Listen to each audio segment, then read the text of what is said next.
Bonjour à tous. Aujourd'hui, nous allons parler de la dépression, anxiété et risque accru de diabète de type 2, une interaction bidirectionnelle.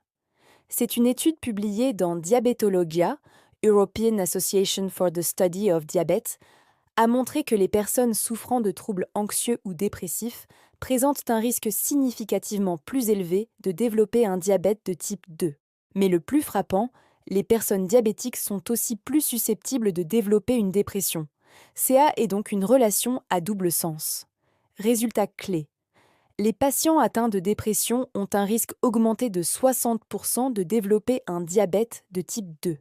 Inversement, les patients atteints de diabète présentent 2 fois plus de risques de développer un trouble dépressif majeur. Le stress chronique et les inflammations de bas grade jouent un rôle central dans cette boucle négative.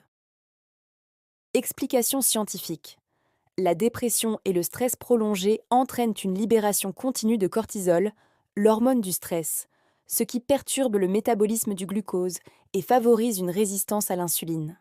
Le diabète, de son côté, peut provoquer une fatigue chronique, des complications physiques et une altération de la qualité de vie, ce qui nourrit les troubles dépressifs ou anxieux. Ce cercle vicieux aggrave la maladie et complique la prise en charge. Conseils pratiques pour briser ce cercle. 1. Intégrer la gestion du stress dans la routine.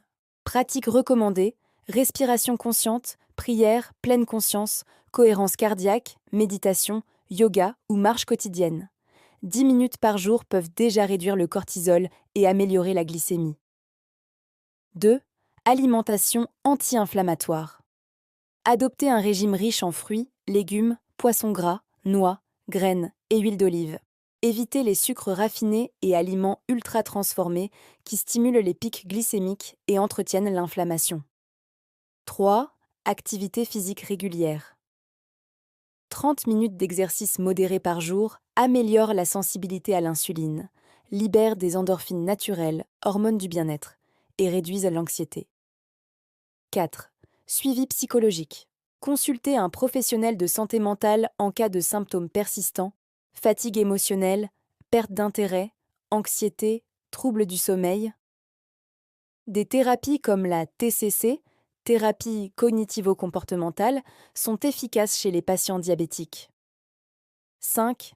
Surveillance médicale globale. Un suivi régulier permet de détecter rapidement les déséquilibres glycémiques et les signes précoces de stress ou de dépression. Les soins doivent intégrer à la fois la santé physique et la santé mentale. À retenir, le diabète et la dépression ne sont pas seulement liés par le hasard. Ils s'influencent mutuellement et une prise en charge globale, corps plus esprit, est essentielle pour briser ce cycle. Un mode de vie équilibré, une alimentation saine et une bonne gestion du stress sont des leviers puissants pour améliorer les 2 aspects en même temps. La santé, ce n'est pas seulement l'absence de maladie. C'est un équilibre vivant entre le corps, l'esprit et nos choix quotidiens. Les études modernes nous le rappellent avec force. Une alimentation saine, une bonne gestion du stress, du mouvement régulier et une attention à notre bien-être mental peuvent transformer notre avenir. Chaque respiration consciente, chaque repas nourrissant, chaque marche sous le soleil est une victoire silencieuse sur la maladie. Le diabète, les troubles cardiovasculaires ou la dépression ne sont pas des fatalités. Ils peuvent être ralentis, prévenus ou inversés grâce à des gestes simples, constants et puissants. Prendre soin de soi, c'est investir dans les années à venir. C'est choisir de vivre pleinement, avec énergie, amour et clarté d'esprit. Le meilleur médicament, c'est souvent le pouvoir que nous avons entre nos propres mains.